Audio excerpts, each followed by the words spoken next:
Patriots now 14-1 after a 1-2 start. They know they have another home game next week.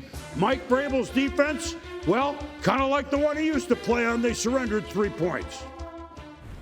Well, we talked to him about being willing to spill some blood out there and that the big dogs come out in January. And I think Milt took that to heart in the way that he played the game and the way he finished the game. And he came over and, got me pretty good. But, that's what happens. Oh, okay, well, the game just ended, so there you go. So, look, New England, playoffs. Yeah. They feasted on look, the Chargers got away with not saying that, look, their tackles were hurt. We all know what happened. Yeah. They were game. They got in the playoffs, but the Patriots feasted like you're supposed to do in the postseason on a real weakness, and the Chargers could never get out of their own way. And they never could, Boom. And anytime you have a team that's weak on the offensive line and your defensive line is really good, that's what you're supposed to do. 6 sacks, yes. Numerous pressures. They got after him. They frustrated Herbert all night long. And you thought maybe that the Chargers would come in and try to run the football. They couldn't run the football against the Patriots. And I think early on, New England knew our defense is going to be a formidable task tonight for them to move the ball on. And so they played offensively a little conservative. It wasn't a perfect game. This is a young football team making their first appearance in this iteration in the postseason. You expected some rough edges, but the defense was outstanding. The pass rush was excellent. And I thought Drake May, in times of bother, used his athleticism and his legs and made some plays for the offense. Yeah, and they now know what playoff speed is like. The coaches could only tell them that much. Yes. A lot of them have not been in the postseason. Exactly. If you're a Patriot fan and you're looking for an omen, we're getting way ahead of ourselves. They had the last bye in 2001 when nobody saw them coming. I'm just saying, some quarterback, Brady, who was that? And it turned out okay. Again, only one win. They had the last bye of the regular season, and now they're moving on with another home game. Chargers, second year in a row they've gotten in, and then really nothing. It's like they get behind. Had they scored on the first series, who knows what the game would have been, but they just don't have enough in their pockets. Boom. The war of attrition kills them every year. Yeah. They got to figure out a way to get their best players healthy. You lose both tackles. They haven't been able to kind of get this offense humming at the right speed. The quarterback, I think he's good enough. I think he's one of the top 5 or 6 quarterbacks in football, but we never know it, Boom, because he's always on the ground. They got to figure out a way to protect the quarterback and get him some help so we can see what kind of quarterback he is in the postseason. The Niners organization, they keep moving forward, and guess what?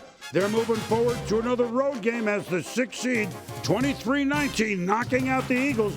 Christian McCaffrey, star. I don't know if they're different. I do know that this team fights, man. I think this team's never out of the fight. We can have a lot of stuff happen to us throughout the year. Some unfortunate things happen to us, but we don't blink, and I think we're consistent every day. It's something that when you're on a good team and a high-character team, they're the same people every single day. We might mess up, might make mistakes, some bad plays here or there, but we don't blink and keep fighting for each other. They believe in each other a ton, and we knew we couldn't come in here and just win by certain guys making plays. We knew we had to come in here and win as a complete team, and I really believe we played as a complete team today, and that's why we got it done. I think winning is hard. Nothing about it is easy, especially when you're trying to repeat. Everything was clear for us and what we wanted to accomplish this year, and we came up short. And so you have no choice but to learn from it, especially if you have a great passion about it. You got to use this adversity to shape you, and that's for everybody in that locker room. Myself, the coaches, the players. Let the pain shape you to what you want to be, and we'll use this like we used it at the end of 22, 23, because all that was necessary for 24, and we'll see what the future holds. Well, he alluded to it, Nick Sirianni. We'll start with the Eagles because the Niners, we got plenty to talk about. A lot of noise out there all year. A lot of noise. It's not for me to say, but a noise all year except for the Christmas holidays. It was quiet. Yeah.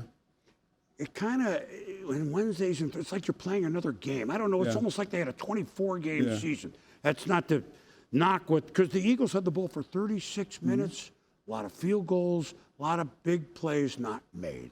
It's a couple of things that play. On the field, this is a very talented team that doesn't always play up to their capability. The offensive line was injured this year. They couldn't run the football well.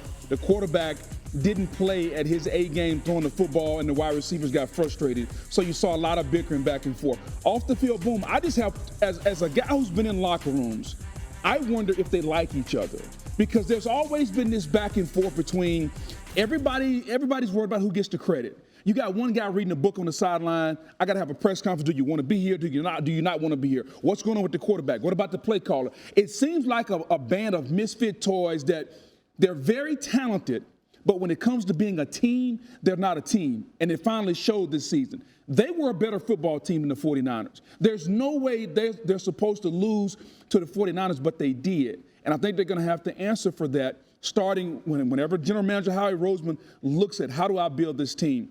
They got a lot of talent, but the most talent doesn't always make your team. Right. Talent, and the Niners were, depleted of their biggest name guys. So they had Trent Williams back at time.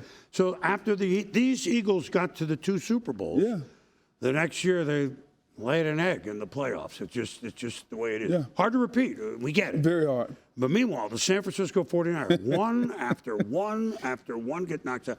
A, Brock Purdy underrated. B, Christian McCaffrey is a freak of nature because he will even take a 4 or 5 yard run, get hit by 3 guys, and he bounces up. I don't know how he does it. Yeah. And the 49ers, there are guys on this team, we're watching them play defense. Garrett Wallow, no time to wallow in the mire, had 11 tackles. Yeah. They signed him off a practice squad in December from your home state of Louisiana. Yeah. These are who playing winning football for the 49ers. Hats off to everybody in the organization, starting with the players and, of course, coach, GM. It's very impressive what they're doing. Kyle Shanahan, best coaching job he's ever done. No Bosa, no Warner, no Ayuk. The first-round pick, Ricky Pearsall, he was absent. George Kittle tore his Achilles today. I can go on and on, Boom. Brock Purdy missed several games this season. What did they do? They just continue to go next man up. It's easy to say next man up. It's hard to go in the locker room as a head coach and look at me in the eye and say, hey, guys, we're going to put together a game plan to attribute the best things that you do. Kyle Shanahan, Robert Saleh, the defensive coordinator, this organization led by John Lynch, they've done an outstanding job of building depth on the practice squad. But more importantly, Kyle Shanahan leading these young men every day. They were not the most talented team. But what they did today, going into Philadelphia and winning this game, just goes to show you it's not all about talent. Sometimes it's about belief, teamwork, and in this time of the season, more games are lost than won. Don't beat yourself.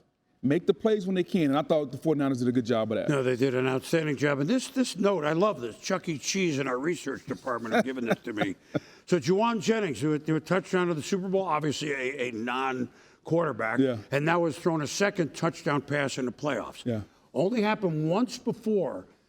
I wasn't even around to cover it. 1933, Bronco Nagurski, one of the great names of all time, twice in one game in the 33 championship game for the Chicago Bears. I thought you and Bronco were best friends. We were good, by the way, until like the fridge. I think he had the biggest ring size of any chip. This is in the 30s. So this was a guy with big hands. All right. Now, NFC matchups. All right. We know this much because the 49ers and Seahawks will play on Saturday. Don't know what network, don't know what time. Week 1, Niners won in Seattle, the last game of the regular season for the number 1 overall seed. Seattle won at the Niners this time. The rubber match will be in front of the 12s. Then, Sunday, Rams at Bears. They did not meet this season. This will be fun. There should be a lot of points. Jacksonville Jaguars' tremendous season division championship ends after an 8-game winning streak. The Bills 27, the Jags 24 to the chagrin of Trevor Lawrence. I made 1 or 2 decisions a little bit differently. Threw a better ball here or there, and you got to live with it. It's life. You don't get do-overs, so it's a bummer. But I know that we left everything out there. I know I put everything into this year, and it sucks that we don't get to keep playing as a special group. We were aware of what some of the talk was, but at the end of the day, the game's decided between the white lines, and our guys knew that. They knew we were going to go up against a heck of a football team today, and a well-coached football team. I mean, were they 8-1 over the last 9 or 7-1 over the last 8?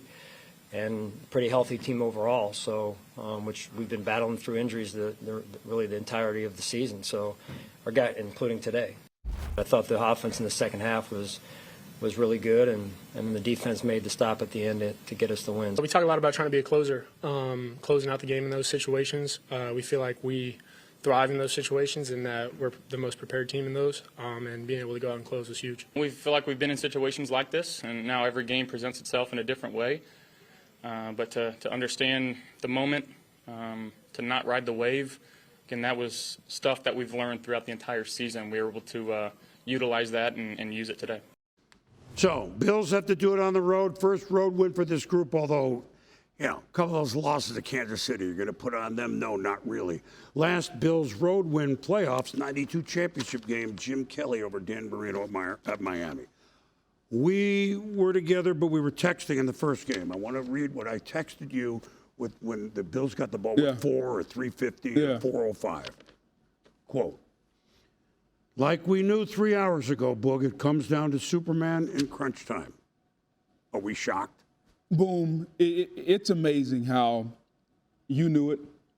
I knew it. I think everybody in the stadium knew it, that when Josh Allen got the football, in order to take down Buffalo, you're going to have to cut the head off the snake, which is Josh Allen. You're going to have to defeat Superman. And so far, nobody's had the kryptonite. Think about this, Boom. We know that they really only have 2 high-level playmakers, Josh Allen, James Cook. They took away the run for the most part today, and so it was all on Josh Allen. And I thought Josh Allen and Khalil Shakir were outstanding offensively. And it doesn't matter, Boom. He hurt his finger. He hurt his knee. It doesn't matter. His will to win. I think he's heard a lot of the noise. No Burrow, no Jackson, no Mahomes. If not now, when, Josh? And I think he's heard the noise. And it was almost like he was not going to let his team lose today. He made play after play after play with his arm, with his legs. He was absolutely outstanding, especially in the second half. You know what's interesting? That the Bills this year, they're ranked #1 pass defense, but it's not like, 2 shutdown corners and unbelievable. Poyer, who didn't finish the game, Tre'Davious White, Milano. 3 names. They aren't the players they were 3 years ago, but they're in the right place. Sean McDermott is one of the most underrated coaches. He's been in playoff situations since 2001 with Andy Reid's Eagles, and then a few years, Cam Newton and Ron Rivera's Panther. And he's in the playoffs every year with the Bills. His defense seemed to be in the right place. Boom, they're always in the right spot. And in a day and age where everybody plays a ton of man, they play a bunch of zone coverage. And the reason they play zone coverage, Boom, is they allow everybody to get their eyes on the quarterback. Here they are in cover 3. Tre'Davious White's on the outside. Everybody has their eyes on the quarterback. So now, even though you're not throwing at me, I can break on the ball and I can make a play inside because my eyes on the quarterback in zone coverage. Now, let's go to the game winner. Under a minute left. It's 1st and 10. We're going to drop back. Tre'Davious White trailing underneath, but because I have guys in zone coverage, tips and overthrows, when you got somebody to catch that football, they do an outstanding job. They may not have, to your point, shut down corners, but the way Sean McDermott teaches defense and the way they play zone coverage, I call them loaded zones because they're not going to give up big plays. Now, what they do give up is some yardage on the run game, but they're willing to live with that because you're not going to get explosive plays in the run game, and we're not going to give you big plays in the pass game. And we keep saying what they don't do. But what they do is they play outstanding zone defense. And as those 2 clips there, Tre'Davious White, we thought he was done, Boom.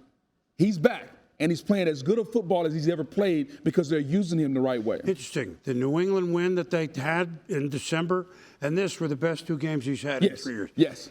If they get the 2-point conversion against Philly, they did not. They would be on a 7-game winning streak. Listen, real quick on Jacksonville.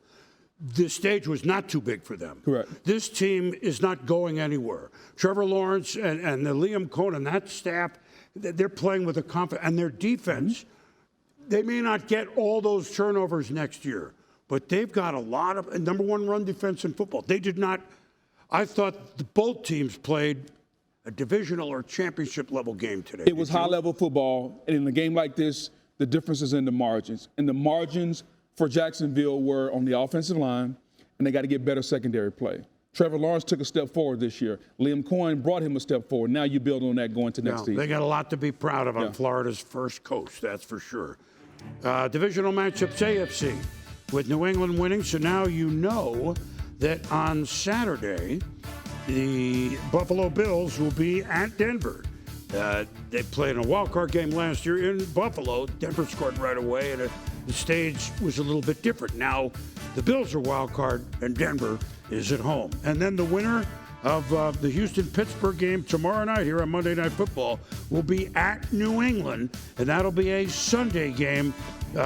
Houston and New England did not play, but Pittsburgh beat New England back in Week 3 on that field. That was a long time ago. Bug game ball. Yeah, Boom, outstanding. You know, it was a tremendous job today by a lot of people, but you got to go with Christian McCaffrey, Boom. Unbelievable play, how he did it, rushing, receiving in this game, in a game on the road where your players were falling time after time after time. 48 rush yards, 66 receptions, two receiving touchdowns. He and Brock Purdy, they're almost like they're on this wavelength because he understands where he's going to be. He understands where to be. Christian McCaffrey, outstanding. A lot of people fell down. He stood up for the 49ers. Josh Allen, game ball. What is it that Superman cannot do? Hurt? Who cares? Throwing touchdowns? I got it. Running? Well, we're going to see the bulldozer, I think, throwing off the back foot as he's about to get hammered. And then the bulldozer. Designed to get 1 yard, he gets 9 yards. And so that gets the game ball. And a reminder, next week we get to do it all over again. Primetime Saturday after the late game. Primetime Sunday after the late game live, available to you all on ESPN Plus and the ESPN app whenever you want it, all the way to the following Friday. Such a deal.